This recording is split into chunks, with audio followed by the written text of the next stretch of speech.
Elle avait brassé le Québec avec son film L'illusion tranquille. Maintenant, elle nous arrive avec un livre. Joanne Marcotte, bonjour. Bonjour, ça me fait 5 plaisir. minutes de gouvernement, un nouveau mot. Oui, ben c'est un mot que j'ai emprunté de M. Arthur. Ah ouais, mais Ouais. qui parle de quoi? De culture de la dépendance, c'est ça? Exactement. Je comprends pas ça, une culture de la dépendance. Ça fait 40 ans qu'on parle d'indépendance au Québec. C'est vrai, c'est fou. Mais effectivement, on a développé au Québec depuis quelques décennies, à mon avis, une culture du no-fault, une culture de la gratuité, de la dépendance. Puis il semblerait que les grands philosophes et les sociologues de ce monde font le lien entre les régimes sociodémocrates, socialistes à la limite, et la déresponsabilisation des citoyens qui s'ensuit. Donc, si le gouvernement s'en occupe, on finit qu'on se déresponsabilise de prendre des décisions de ses propres affaires. Absolument, c'est trop facile. C'est facile pour le citoyen, c'est facile aussi pour l'entreprise.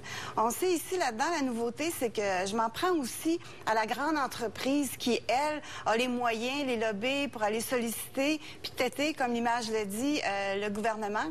Et puis... Oui, parce que souvent, les gens pensent que la droite, la gauche, c'est les syndicats, les travailleurs, la droite, c'est les entreprises. Mais une vraie pensée de droite, t'es contre tout ce qui est de l'intervention inutile du gouvernement, des subventions inutiles, autant qu'elle aille à quelqu'un qui n'en a pas besoin qu'à une grande entreprise qui n'en aurait pas besoin. Là. Exactement. Puis deux choses à dire là-dessus, c'est que c'est souvent la grande entreprise, justement, qui profite de ces subventions-là au détriment des plus petites, des PME qui sont embourbées par la bureaucratie puis qui ont une charge fiscale plus élevée. Puis deuxièmement, souvent dans les pays, ce sont les entrepreneurs qui poussent le gouvernement à faire des réformes. Ici, moi, c'est pas ce que j'observe. J'observe une classe d'affaires qui est timide, qui a peur de dire les choses. Je dis, hey, t'as bien raison, mais... En privé. m'en est Puis là en pas. public, ils veulent rester de chum avec ceux qui gouvernent parce qu'ils veulent avoir les aides du gouvernement. Exactement. Donc, on a une classe d'affaires, à mon avis, un peu lâche, un peu fragile, un peu ou dépendante autant que nous le sommes.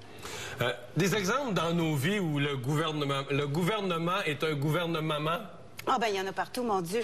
Faisons la liste des programmes sociaux. Je veux dire, du début jusqu'à la fin, de la naissance à notre décès, l'État est là.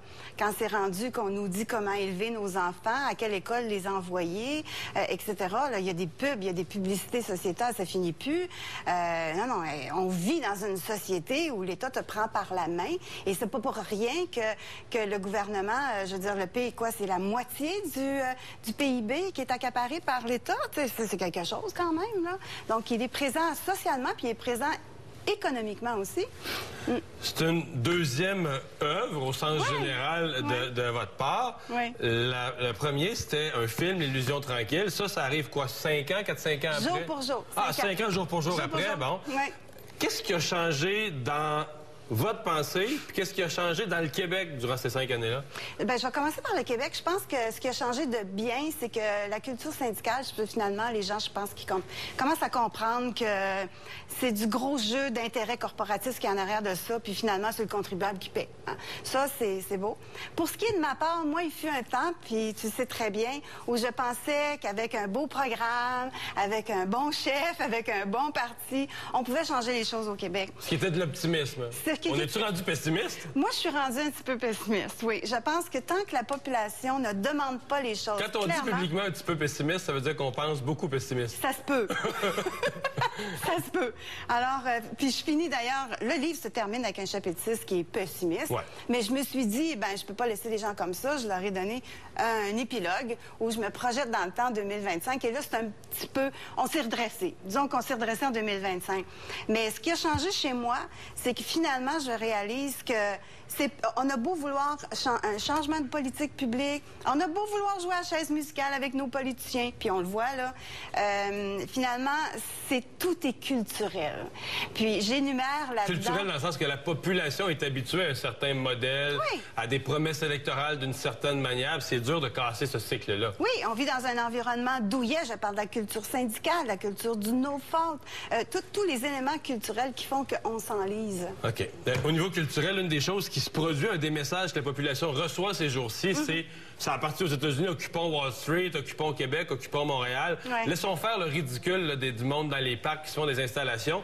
Le message qu'ils envoient, On en pense quoi? Moi, je l'aime vraiment pas, mais vous en pensez quoi? Moi non plus, je l'aime vraiment pas, mais je trouve aussi que les Occupy Montréal et les Occupy Québec, il y a carrément quelque chose d'indécent là-dedans. Moi, j'ai honte, là. J'ai honte de voir ça ici. Je trouve que la situation au Canada est diablement différente que celle des États-Unis. Puis le message que ça envoie, c'est que finalement, quand t'es pas satisfait de ton sort, tu chiales pour en demander aux autres plutôt que de travailler. Oui, puis pensons aux ressources des policiers, aux ressources policières, aux ressources des pompiers. C'est quand c'est rendu que tu demandes des ressources publiques, tu sais, au lieu d'aller, je sais pas moi, patrouiller dans un quartier où il y a des gangs de rue, ce monde-là va aller patrouiller dans ces quartiers-là. Ah ouais. Comment? Non, c'est indécent. Vraiment, il devrait avoir honte.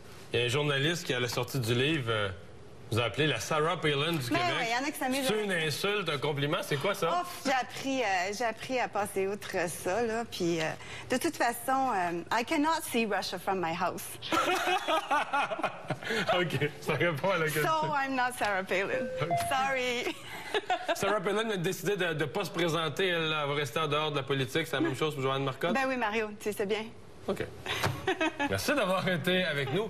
Après la pause, un joueur de baseball des ligues majeures enlevé, kidnappé dans son pays